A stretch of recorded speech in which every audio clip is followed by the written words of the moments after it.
Welcome students. আজকে আবার আমরা তোমাদের সামনে এসেছি এবং আজকে একটা চমক নিয়ে এসেছি। তোমরা আমাদের ম্যাডামকে লাইভ ওরিয়েন্টেশনে দেখেছো। লাইভ ওরিয়েন্টেশন ডাব্লিউবিজেই লাইভ ওরিয়েন্টেশনে ম্যাডাম ছিলেন ডাব্লিউবিজেই কোর্স লঞ্চের সময়, কিন্তু ম্যাডামের সাথে তোমরা আলাপ করনি, ম্যাডামের সম্পর্কে শোনোনি বা ম্যাডাম এক্স্যাক্টলি কেন এসওই বাংলাতে এসেছেন, কি কাজ করতে চলেছেন, তোমাদের জন্য কিভাবে ইউটিউবে ক্লাস আনতে চলেছেন সেটা তোমাদের জানা হয়নি। আজকে একেবারে পুঙ্খানুপুঙ্খ আলোচনা করব যে আমাদের ম্যাডাম নতুন জয়েন করেছেন আমাদের চ্যানেলে, তিনি কিভাবে আমাদের ডাব্লিউবিজেই ব্যাচে তো থাকছেন কিন্তু কিভাবে ইউটিউবে ক্লাস নেবেন, কিভাবে তোমাদের পাশে থাকবে, এই সমস্তটা নিয়ে। তো প্রথমেই ম্যাডাম ওয়েলকাম আমাদের চ্যানেলে। আপনি চ্যানেলে আগে চলে এসেছেন কিন্তু আজকের ভিডিওতে ওয়েলকাম। প্রথমেই আপনাকে এটা বলবো যে আপনি ওদের সাথে একটু ইন্ট্রোডিউস করুন এবং তারপর আমি আপনাকে কিছু প্রশ্ন রাখছি। প্রথমেই আমি স্যারকে একটা খুব বড় থ্যাংক ইউ জানাবো, কারণ আমাকে এসওই বাংলার একজন গুরুত্বপূর্ণ একজন মেম্বার হিসাবে নির্বাচিত করার জন্য। আর লাইভ ওরিয়েন্টেশনের পরেতে প্রথমবার আমার তোমাদের সঙ্গে দেখা হলো, তো আশা করি তোমরা প্রত্যেকে সবাই খুব ভালো আছো। আর আমার সম্বন্ধে বলতে গেলে আমি তো বুঝতেই পারছো তোমাদের দিদিরই মতন। আমি যখন বিএসসি আমি পড়তাম তখন ওই সবাই যেরকম হাত খরচের জন্য টুকটাক টিউশন করে, ঠিক সেরকমভাবে আমি টিউশন করতাম। সবার বাড়ি বাড়ি গিয়ে আমি টিউশন দিতাম। কিন্তু 2015 সালে যখন আমি এমএসসি কমপ্লিট করি তখন ফুল টিউশন ব্যাচ আমি স্টার্ট করি এবং আমার প্রথম চাকরি জীবন শুরু হয় 2016 সালে। একটা ইংলিশ মিডিয়াম স্কুলে আমি কেমিস্ট্রি টিচার হিসাবে আমি রিক্রুটেড হই এবং তারপরে 2020 সালে একটা খুব বড় ব্র্যান্ডের একটা স্কুলেতে অ্যাসিস্ট্যান্ট টিচার অফ কেমিস্ট্রি হিসাবে আমার রিক্রুটমেন্ট হয়। তো এইভাবেই 9টা বছর তোমাদের সঙ্গে আমার পড়িয়েই কেটে যাচ্ছে। এর থেকে আর বেশি কিছু এবার তোমরা আমাকে দেখবে, আমি চ্যানেল আমি কিভাবে আমি পড়াই, কিভাবে আমি করি, সেটা তো তোমরা তোমাদের চোখের সামনেই তোমরা দেখতে পারবে, তোমরা অ্যানালিসিস তোমরা করতে পারবে। আমার যেগুলো ভুলভ্রান্তি হবে সেগুলো তোমরা আমাকে বলবে, আমি সেইভাবেই আমি এগিয়ে যাব তোমাদের সঙ্গে। একদম তোমরা ম্যামের কাছে শুনলে যে ম্যামের কিন্তু একটা লং ব্যাকগ্রাউন্ড আছে, যেখানে ম্যাম অনেকটা সময় পড়িয়েছে। হ্যাঁ, অবভিয়াসলি অফলাইনে পড়িয়েছে, অনলাইনে নয়, কিন্তু আমার মনে হয় যে অফলাইনের এই এক্সপেরিয়েন্সগুলো গ্যাদার করে আসলেই অনলাইনে অর্থাৎ ক্যামেরার সামনে তোমাদের সামনে ম্যাডাম খুব ভালোভাবে নিজেকে রিপ্রেজেন্ট করতে পারবে এবং আগামী দিনগুলোতে তোমাদের অত্যন্ত কাজে আসতে চলেছে। তো প্রথমেই বলি যে তোমরা যারা জানো না, সেটা হচ্ছে ম্যাম কিন্তু কেমিস্ট্রি, অর্থাৎ আমাদের ওরিয়েন্টেশন সেশনে ম্যাডাম বলেছিলেন, তো ম্যাম কেমিস্ট্রি এবং কেমিস্ট্রিতে বিএসসি এমএসসি এবং বিএড করেছিলেন। তো তারপর ম্যাম আমাদের সাথে কাজ করতে চলেছেন। তো আমি প্রথমেই ম্যামকে যেটা বলি সেটা হচ্ছে যে আপনি হঠাৎ করে ধরুন আপনি একটা ইনস্টিটিউশনে কাজ করেছেন বা আপনার একটা পার্সোনাল কেরিয়ার আছে, সেখান থেকে হঠাৎ করে বাংলার স্টুডেন্টদের জন্য ধরুন এসওই বাংলা তো এক প্রকার ট্রাস্ট, সেখানে আমরা টোটাল সোসাইটির জন্য কাজ করছি, এরকম একটা জায়গাতে আপনি হঠাৎ কেন এলেন? আসলে এসওই বাংলাতে আমার আশা কিন্তু ইউটিউবের ভিডিও থেকেই। তোমরা অনেকেই জানো যে ইউটিউবের অ্যালগোরিদম অনুযায়ী যখন আমরা দুটো তিনটে একই টাইপের ভিডিও দেখি, তখন সেখান থেকে ইউটিউবই আমাদের সাজেস্ট করে ওই টাইপের আরও বিভিন্ন রকমের ভিডিওগুলো দেখতে।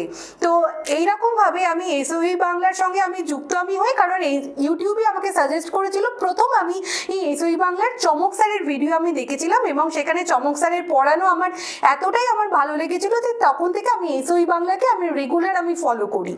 আর তারপরেতে আমি এসওই বাংলাকে ডিটেলসে জানার জন্য এসওই বাংলার ওয়েবসাইট দেখি। সেখানে এসওই বাংলার যে ট্যাগলাইন যেটা ছিল যে বাংলা পড়বে, বাংলা শিখবে, বাংলা জিতবে, এই যে তিনটে ওয়ার্ড, এই তিনটে ওয়ার্ড আমার ভীষণভাবে ভালো লেগে গিয়েছিল। কারণ আমি লক্ষ্য করেছিলাম যে হিন্দি বা ইংলিশে পড়ানোর জন্য প্রচুর ইনস্টিটিউট আছে, প্রচুর টিচার্সরা আছেন, কিন্তু বাংলাতে পড়ানোর জন্য ইউটিউব চ্যানেল প্রচুর আছে, কিন্তু এখনো অত বিশাল সংখ্যক ইউটিউব চ্যানেল এখনো পর্যন্ত নেই। এবং যাতে বাংলার প্রত্যেকটি ছাত্রছাত্রী যাতে শিখতে যেতে পারে, শুধুমাত্র শহরাঞ্চল নিয়ে তো আমাদের একটা পশ্চিমবঙ্গ নয়, আমাদের পশ্চিমবঙ্গ সেখানে প্রান্তিক অঞ্চলও আছে, সেখানে গ্রামাঞ্চলের প্রচুর প্রচুর প্রচুর স্টুডেন্টসরা আছে যারা এখনো পর্যন্ত কিন্তু সেইভাবে শিক্ষক সেইভাবে পায়নি এবং সেই শিক্ষক না পাওয়ার জন্য তারা কিন্তু এগিয়ে যেতে পারছে না। যেমন ধরো তারা যেই মেন্স বা যেই অ্যাডভান্স বা নিটের কথা তারা এখনো পর্যন্ত প্রান্তিক অঞ্চলের প্রচুর ছেলেমেয়েরা আছে যারা কিন্তু ভাবতে এখনো পর্যন্ত পারছে না। তো তাদেরকে নিয়ে এগিয়ে যাওয়ার জন্যই যাতে তারা যাতে এই সমস্ত কম্পিটিটিভ এক্সামগুলোতে যাতে যারা বসার যাতে সাহস যাতে দেখাতে পারে, সেই জন্যই আমার এসওই বাংলাতে যোগদান করা। একদমই তাই। তো আপনি এসওই বাংলাতে এসছেন একটা উদ্দেশ্য নিয়ে, একটা নোবেল ইনিশিয়েটিভ নিয়ে, যেটা আপনি যে একটা বড় কাজ করতে চান এবং সোসাইটির আমাদের যে পশ্চিমবঙ্গের প্রান্তিক ছেলে মেয়েদের জন্য বিশেষত ভাবতে চান। তো এটার মধ্যে আমার যেটা বলার সেটা হচ্ছে যে আপনি এতদিন ধরে ধরুন অফলাইনে পড়িয়েছেন, হঠাৎ করে অনলাইনে শিফট করছেন বা অনলাইনে এসে পড়াবেন, এটা নিয়ে আপনার মনে হয়নি যে এই ব্যাপারটাকে কিভাবে আপনি মানে অ্যাডজাস্ট করতে পারবেন? না, এটা তো প্রথম একটু অসুবিধাটা হবেই, কারণ আমার অনলাইনেতে আমার একদমই আমার অভিজ্ঞতা নেই। কিন্তু আমার মনে হয় না যে খুব বেশি একটা অসুবিধা হবে, কারণ অফলাইনে পড়ানোর এত বছরের একটা অভিজ্ঞতা আছে, সেই অভিজ্ঞতাকে কাজে লাগিয়ে অনলাইনে তো অবশ্যই এগিয়ে যেতে পারবো। কারণ আগামী 10 বছরের মধ্যে সবকিছু অনলাইনেই হবে, সেইভাবেই আমাদের নিজেদেরকে অ্যাডপ্ট করে নিতে হবে। একেবারে। তো ম্যাডাম, আমাদের চ্যানেলে এবার থেকে তোমাদের ক্লাস 11, 12 এবং নিট জেই লেভেলের কেমিস্ট্রি সেটা পড়াবেন। আমাদের চ্যানেলে চমক স্যার, দেবু স্যার তো আছেন, সাথে ম্যাডামও যুক্ত হয়েছেন। তো তিনজন মিলে আশা করছি আমরা সবসময় যেটা তোমাদের জন্য ভাবি সেটা হচ্ছে যে বেটার এডুকেশন, এবং সেটা খুব সস্তায়, খুব কম মূল্যে, যাতে সবার ক্ষেত্রে এফোর্ট হয়, মানে ধনীর ক্ষেত্রেও ঠিক গরিবের ক্ষেত্রেও ততটাই যেন এফোর্ট করা সম্ভব হয়, সেই জন্য আমরা সেটা চেষ্টা করছি এবং কিছু মানুষ আমাদের সাথে সেই উদ্দেশ্য নিয়েই যুক্ত হচ্ছে, এটা ভালো লাগছে। তো ম্যাডাম, আপনাকে যেটা এরপর বলার, যে আপনি দীর্ঘদিন অফলাইনে পড়িয়েছেন, আপনার একটা অফলাইন অভিজ্ঞতা আছে, এক্স্যাক্টলি কেমিস্ট্রি এই সাবজেক্টটা নিয়ে ছেলে মেয়েরা কি ভাবছে বা ছেলে মেয়েদের ভীতির কারণটা কি, এটা নিয়ে যদি একটু বলেন। স্যার, সত্যি কথা বলতে কি এতদিন ধরে পড়িয়ে বুঝিয়েছি এই লোকজনের কিন্তু কেমিস্ট্রি আর ম্যাথ এই দুটো সাবজেক্টে কিন্তু প্রচণ্ডভাবে ভয় পায়, এবং সেই ভয় পাওয়ার কারণটা হিসেবে আমার যেটা মনে হয়েছে যে প্রচলিত কতগুলো মিথ আছে। যেমন ধরুন, আমি আমার নিজের অভিজ্ঞতা দিয়ে আমি বলছি, যখন আমি ফার্স্ট বিএসসিতে যখন ভর্তি হয়েছিলাম সেই সময়তেই তো আমরা সিনিয়র দাদা দিদিদের কাছ থেকে আমরা জিজ্ঞাসা করি যে টিউশন কোথায় আমরা পড়বো, কোন স্যার টিউশন পড়ান, এগুলো আমরা জিজ্ঞাসা করে থাকি। তো সেই রকমই আমি একটি টিউশন সেন্টারে আমি গিয়েছিলাম, তো সেখানকার মানে ফিজিক্যাল কেমিস্ট্রি পড়ার জন্য। তো সেখানকার যিনি অ্যাডমিনিস্ট্রেটিভ হেড যিনি ছিলেন, তো তিনি আমাকে বলেছিলেন যে এই ফিজিক্স আর ম্যাথ তো কনসেপ্ট দিয়ে হয়ে যায়, সেটা একদম সুন্দর করে হয়ে যায়, কিন্তু কেমিস্ট্রিতে এত বেশি মুখস্থ করার থাকে যে কেমিস্ট্রিটা কিছুতেই হতে চায় না। কেমিস্ট্রিতে মুখস্থ করার ব্যাপারটা প্রচুর থাকে, কেমিস্ট্রিতে কনসেপ্ট থাকে না। তো এই ধরনের কতগুলো প্রচলিত মিথ কিন্তু আমাদের সমাজে চালু আছে। এই যে কেমিস্ট্রি মানে হলো যে সেখানেতে বড় বড় রিয়াকশনগুলোকে মুখস্থ করা, রিয়েজেন্টগুলোকে মুখস্থ করা, বা ইনঅর্গানিক পার্টের যে সমস্ত কেমিক্যাল ফর্মুলাসগুলো আছে সেইগুলোকে মুখস্থ করা, বা ধরুন পি ব্লক ডি ব্লকের যে সমস্ত ভেরিয়েশনসগুলো যেগুলো আছে সেগুলোকে মুখস্থ করা। কিন্তু কেমিস্ট্রি মানে তো মুখস্থ করা তো নয়। আমরা যদি কোনো একটা সাবজেক্টকে বা কাউকে আমরা যদি দেখবেন নিজের বন্ধু হিসাবে যদি ভাবতে যদি পারি, বা সেই সাবজেক্টটাকে আমরা যদি ভেতর থেকে আমরা যদি ফিল যদি করতে যদি পারি, তাহলে দেখবেন সেই সাবজেক্টটা কিন্তু আমাদের কাছে কিন্তু অনেক বেশি সহজ হয়ে যায়। সেই সাবজেক্টের কনসেপ্টও আস্তে আস্তে আমাদের কাছে ক্লিয়ার হয়ে যায়, এবং সেখান থেকে আমরা কিন্তু মার্কসটাও অটোমেটিক্যালি কিন্তু আমরা তৈরি করতে পারি। অ্যাকচুয়ালি এটা তো ম্যান টু ম্যান ডিফার করে যে কার ক্ষেত্রে কোন সাবজেক্টটা কঠিন লাগবে, এবং সেটা আরো কিছু পরিস্থিতি বা আরো আশেপাশের মানুষগুলোর উপরও ডিপেন্ড করে, যেমন বিশেষত টিচার বা কোনো স্টুডেন্টের গার্জিয়ান, তার দাদা, এই ধরনের মানুষগুলো যদি যেভাবে তাকে কনভিন্স করে তার উপরে কিছুটা এফেক্ট ফেলে। তবে আমার মনে হয় যে সব কিছুর বাইরে বেরিয়ে স্টুডেন্টদের ভাবা উচিত এবং তাদেরকে সাবজেক্টের ডেপথে গিয়ে দেখা উচিত। এবং একটা সাবজেক্ট যার মধ্যেই মানে কেমিস্ট্রি শব্দটার মধ্যেই মিষ্টি কথাটা আছে, সেখানে সেটা তো তিক্ত লাগার কোনো কথাই নয়। সেই জায়গায় আমার মনে হয় যে স্টুডেন্টরা এটাকে, আমি মনে করি যে কোনো সাবজেক্টকে ভালোবাসতে গেলে প্র্যাকটিক্যালি তাদেরকে সেই সাবজেক্টের ডেপথে পৌঁছতে হবে, গভীরতায় পৌঁছতে হবে। তারপর অবভিয়াসলি ভালো লাগলে, ভালো বুঝতে পারলে ভালো লাগবে। আর অবশ্যই সেটার কিছুটা ক্রেডিট টিচারদের যায় যে টিচাররা কেমন ভাবে পড়াচ্ছে। তো হ্যাঁ। আশা করি আমাদের এসওই বাংলা ফলো করলে আমাদের টিচাররা বা আপনারা যেভাবে পড়াবেন তাতে ওদের কাছে কেমিস্ট্রিটা অনেকটা হ্যাঁ, interesting। সেটা অবশ্যই একজন টিচারের ওপরেতে 20% নির্ভর করে আর একজন স্টুডেন্টের উপরে 80% নির্ভর করে। একজন স্টুডেন্টকে সবসময় প্র্যাকটিস করতে হয়, রেগুলার প্র্যাকটিসের মাধ্যমেতে তাকে আরও বেশি করে নাম্বারটা সে যাতে ভালো যাতে পায় সেই দিকে যাতে চেষ্টা করতে হয়। তার জন্য সবার প্রথমে যেটা উচিত সেটা হচ্ছে একদম পুরো বেসিক থেকে কনসেপ্ট ক্লিয়ার করা, এবং সেটা হবে রেগুলার প্র্যাকটিসের মাধ্যমেই। একদম। তো আপনাকে এরপর যেটা বলার সেটা হচ্ছে যে ধরুন কেমিস্ট্রিটা ওরা যদি শুরু থেকে মানে বিশেষত যারা ক্লাস 11 এর স্টুডেন্ট আছে তারা একেবারে শুরু থেকে শুরু করতে চাইলে মানে তাদের একেবারে প্রথম থেকে কেমিস্ট্রিটাকে কিভাবে পড়া উচিত? প্রথম থেকে শুরু করতে চাইলে যেমন আমি যদি অর্গানিক কেমিস্ট্রির পার্টটাই বলি, তাহলে সেক্ষেত্রে জিওসি পার্টটা ভীষণ ভালো করে করা উচিত। কারণ জিওসির মধ্যেতে আমরা যদি ইন্ডাকটিভ এফেক্ট বলো, রেজোনেন্স বলো, এগুলো আমরা যদি বা টটোমেরিজম বলো, এগুলো আমরা যদি খুব ভালো করে আমরা যদি রপ্ত যদি করতে পারি, বা ধরো কোন কার্বোক্যাটায়নটা বেশি স্টেবল কোনটা কম স্টেবল, এই সমস্ত ফেনোমেননগুলো আমরা যদি খুব ভালো করে আমরা যদি রপ্ত যদি করতে পারি, পরবর্তীকালে কিন্তু তোমাদের রিয়াকশন মেকানিজম করাতে কিন্তু কোনো অসুবিধা হবে না। এবং সেই ক্ষেত্রে তোমাদের কিন্তু মনে রাখতে হবে যে মানে এই কেমিস্ট্রি আমরা যে পড়ছি এটাকে তোমরা একটা সাসপেন্স হিসাবে নাও, যে আমরা যেরকম ভাবে ধরো ফেলুদার গল্প আমরা পড়ি, বা আমরা যেরকম ভাবে ধরো ব্যোমকেশ বক্সীর আমরা গল্প আমরা পড়ি, তো সেখানে কি হয়, সেখানে আমাদের চোখের সামনে একটা তদন্ত আমরা করি, তাই না? আমরা তদন্ত আস্তে আস্তে স্টেপ ওয়াইজ করতে করতে একদম লাস্টে আমরা রেজাল্টে আমরা পৌঁছে যাই। ঠিক সেরকম ভাবে কেমিস্ট্রির ক্ষেত্রেও আমাদের রিঅ্যাক্টেন্ট দেওয়া থাকে, আমাদের প্রোডাক্ট দেওয়া থাকে। বলা হয় যে তুমি রিঅ্যাক্টেন্ট থেকে তুমি কি করে প্রোডাক্টেতে তুমি পৌঁছবে। তো সেইটাকে তোমরা যদি তদন্ত বা ইনভেস্টিগেশন হিসাবে তোমরা যদি নাও, তাহলে দেখবে অনেক রকমের পাথ দেখবে তোমাদের সামনে চোখের সামনে খুলে যাচ্ছে, এবং তোমরা সেই অনুযায়ী তোমরা যদি স্টেপ ওয়াইজ তোমরা যদি এগোতে যদি থাকো, তাহলে দেখবে অটোমেটিক্যালি তোমরা রিঅ্যাক্টেন্ট থেকে প্রোডাক্টের দিকে এগিয়ে যাচ্ছ। তো পড়াশোনাটাকে পড়াশোনা হিসাবে না নিয়ে তোমরা যদি একটু অন্যরকম ভাবে যদি চিন্তা যদি করো, যদি তোমার বন্ধু হিসাবে বা ধরো ইনভেস্টিগেট করছি এইভাবে তোমরা যদি চিন্তা যদি করো, তাহলে দেখবে সেখানেতে অনেক বেশি ভালো তোমরা রেজাল্ট পাবে। যেমন আমি যখন IUPAC আমি যখন করতাম, তখন আমি পড়াশোনা হিসাবে না নিয়ে আমি মনে করতাম আমি সায়েন্টিস্ট, আমার কাছে নতুন একটা কম্পাউন্ড আছে, সেই কম্পাউন্ডের নামটা আমি দেবো, আমি এইভাবে নিজেকে সায়েন্টিস্ট ভেবে আমি করেছি। তো তাই জন্য IUPACটা আমার কাছে অনেক বেশি মজার লাগতো। এইরকম ভাবেই তোমাদেরকে তৈরি হতে হবে। একেবারে পড়াশোনাটাকে চাপ হিসেবে না হ্যাঁ। নিয়ে যদি মজা হিসেবে নেওয়া যায় তাহলে মনে হয় এটা অনেক বেশি ইন্টারেস্টিং হয়ে ওঠে। আর আমরা অ্যাকচুয়ালি বিষয়টা হচ্ছে যে ছোটবেলাতে আমরা যখন পড়াশোনা করি তখন আমরা খুব মজার সাথে করি। ছোট খোকা বলে বাবা সেখানে সে কথা কওয়া, এই যে ছোট্ট ছোট্ট ছড়াগুলো এগুলো কিন্তু আমাদের সারা জীবন মনে থাকে। মনে থাকার একটা কারণ আমার মনে হয় সেটা হচ্ছে মজা। তার কারণ আমরা ওটা মজার মতো করে পড়েছি। কিন্তু আমরা যখনই বড় হচ্ছি মানে আমাদের লেভেল যত গ্রো আপ হচ্ছে, তখন আমাদের মনে হচ্ছে না পড়াশোনাটা মজার জিনিস নয়, এটা খুব সিরিয়াস ম্যাটার, এটাকে খুব সিরিয়াসলি করতে হয়।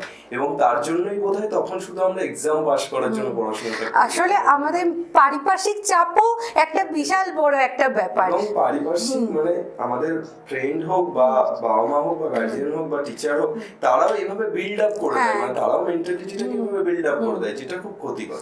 তো আমার মনে হয় যে কোনো বয়সেই তুমি কিন্তু পড়াশোনাটাকে মজা হিসাবে যদি নিতে পারো, তাহলে কিন্তু তোমার ক্ষেত্রে এটা বেনিফিশিয়াল হবে এবং লংজিভিটি দেবে, অর্থাৎ তুমি অনেক দিন ধরে এটাকে মনে রাখতে পারবে এবং এটাকে কাজে লাগাতে পারবে। দেখো আমরা টিচার, আমরা দুজন টিচার তোমাদের সামনে বসে আছি, আমি ম্যাথামেটিক্স এবং ম্যাডাম কেমিস্ট্রি। আমরা কখনোই কেমিস্ট্রি বা ম্যাথামেটিক্সের টিচার হতে পারতাম না সত্যিই যদি আমরা ব্যাপারটাকে বুঝে বা অ্যানালাইসিস না করে পড়তাম। যেভাবে ম্যাডাম বললো, আমরা যদি শুধু মুখস্থ করে পড়ে যেতাম এক্সাম পাস করার জন্য, তাহলে অন্তত আর যা কিছু হতাম টিচার হতে পারতাম না। তো স্বাভাবিকভাবে তোমাদেরকেও কিন্তু সেই ইন্টারেস্টিং জায়গাতে নিয়ে যেতে হবে। বিশেষ করে আমি তো ছোটবেলা থেকে কখনো মুখস্থ করতেই পারিনি, বা কেউ বোঝালেও আমার হতো না। আমি যতক্ষণ না নিজেকে নিজে বুঝিয়ে পড়াতাম, ততক্ষণ পর্যন্ত আমার কাছে পড়াটা তৈরিই হতো না। ঠিক এই কাজটাকেই তোমাদেরকে করতে হবে। একেবারে তোমরা এক্সামের জন্য পড়াশোনা করো, এক্সাম সামনে ফোকাস, সেটা ঠিক আছে, কিন্তু এক্সাম সবটা নয়, মানে তোমাকে কিন্তু বিষয়টা শিখতে হবে। তুমি মনে রাখবে যদি তুমি শিখে এক্সাম দাও তাহলে আরো বেটার হবে তোমার যদি মুখস্থ করে এক্সাম দেওয়ার থেকে। তাই প্রত্যেকটা জিনিসকে শেখো। আর লাস্ট ম্যাডাম আপনাকে যেটা বলতে চাই সেটা হচ্ছে যে ইউটিউব এই প্ল্যাটফর্মটাকে এখনো পর্যন্ত ছেলেমেয়েরা এটা বুঝে উঠতে পারছে না যে এক্স্যাক্টলি কিভাবে কাজে লাগাবে। যেমন ম্যাথামেটিক্সের ক্ষেত্রে স্কুলে বা প্রাইভেট টিউশনে হোমওয়ার্ক দিলে ইউটিউব থেকে হোমওয়ার্কটা করে নিয়ে চলে যাচ্ছে। This is not better way, এটা ঠিক নয়। তো আমার মনে হয় যে ম্যাথামেটিক্সের ক্ষেত্রে আমি ওদেরকে সবসময় বলি এক্স্যাক্টলি ইউটিউবে কিভাবে তোমরা ম্যাথটাকে করবে বা কিভাবে পড়া উচিত। আপনি জাস্ট লাস্ট ওদেরকে একটা সাজেশন দিন যে কেমিস্ট্রিটা এক্স্যাক্টলি কিভাবে ইউটিউব থেকে ওরা পড়তে পারে। কেমিস্ট্রিতে দেখো অনেক কিছু, যেমন কেমিক্যাল ফর্মুলাগুলো মনে রাখতে হয় বা অনেক কিছু আমাদের মনে রাখতে হয়, সেগুলো যেটা আমি নিজে ফলো করি সেটা হচ্ছে বিভিন্ন শর্টকাট ট্রিক্স আমি করি। হ্যাঁ, তো বিভিন্ন শর্টকাট মজার ট্রিক্স আমি তৈরি করে সেগুলোকে আমি সেইভাবে তৈরি করার চেষ্টা করি। তো তোমরাও ঠিক সেই রকম তোমরা করবে যে ইউটিউবের বিভিন্ন তোমরা ভিডিও তোমরা দেখবে, তোমরা যে সমস্ত পার্টগুলো তোমরা বুঝতে তোমরা পারছো না বা যেগুলোকে মনে হচ্ছে শক্ত পার্ট, সেগুলোকে তোমরা বাড়িতে তোমরা লিখে তোমরা প্র্যাকটিস করবে। যেগুলো দেখবে মনে রাখার মতন সেগুলোর তোমরা বিভিন্ন রকমের তোমরা শর্টকাট ট্রিক্স তোমরা নিজেরা বানাবে, এমনভাবে বানাবে সেটা যাতে নিজেদের যাতে মনে রাখার যাতে সুবিধা যাতে হয়, এইভাবেই করবে। একদম। তো বাকিটা তো একটা লং টাইম আপনি ওদের সাথে স্পেন্ড করবেন, মানে এখন থেকে এটা তো শুধু স্টার্ট। এবার এটা তো আর 100 মিটার বা 200 মিটার দৌড়ের জন্য আমরা প্রিপারেশন নিচ্ছি না, দিস ইজ ম্যারাথন। এবং সেই ফুল ম্যারাথনে আশা করি আপনি ওদেরকে অনেক বেশি হেল্প করতে পারবেন, অনেক বেশি গাইড করতে পারবেন। এবং শুধু পড়ানো নয়, একজন টিচার তো ফ্রেন্ড, ফিলোসফার এবং গাইড। তো সেই জায়গা থেকে আপনি ক্যামেরার এপার থেকে যতটা পারবেন আশা করি সেটা করবেন এবং চেষ্টা করবেন, আর ওরাও আশা করি সেটা থেকে বেনিফিট পাবে।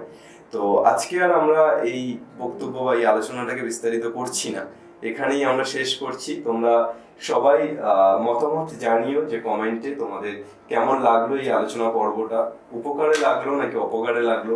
যদি মনে হয় টাইম ওয়েস্ট হলো সেটাও লিখো, যদি মনে হয় না কিছু শিখতে পারলে, কিছু জিনিস এমন থেকে গেল যেগুলো কাজে লাগার মতো, শুধু ইন্ট্রোডাকশন ভিডিও নয়, শুধু মুখ দেখানো ভিডিও নয়, তো সেটা তোমরা অবশ্যই কমেন্টে লিখে জানিও। এবং যদি মনে হয় যে এই ভিডিওগুলো বা এই ধরনের পডকাস্টগুলো তোমরা আরো চাও টিচারদের সাথে বা অন্যান্য স্টুডেন্টদের সাথে, যে এক্স্যাক্টলি তারা কিভাবে ভাবছে, তারা কিভাবে এক্স্যাক্টলি সেই ভাবনাটাকে ইউটিলাইজ করছে, সেই ভাবনাটাকে বাস্তবে রূপায়ণ করছে, এবং তোমরা সেটাকে থেকে কিভাবে উপকৃত হতে পারো বা তোমরা সেখান থেকে কি রসদ নিতে পারো, এই ধরনের ভিডিও পডকাস্টে যদি তোমরা চাও তাহলে তোমরা কমেন্টে রিকোয়েস্ট করো যে স্যার এই ধরনের ভিডিও আরো আসুক।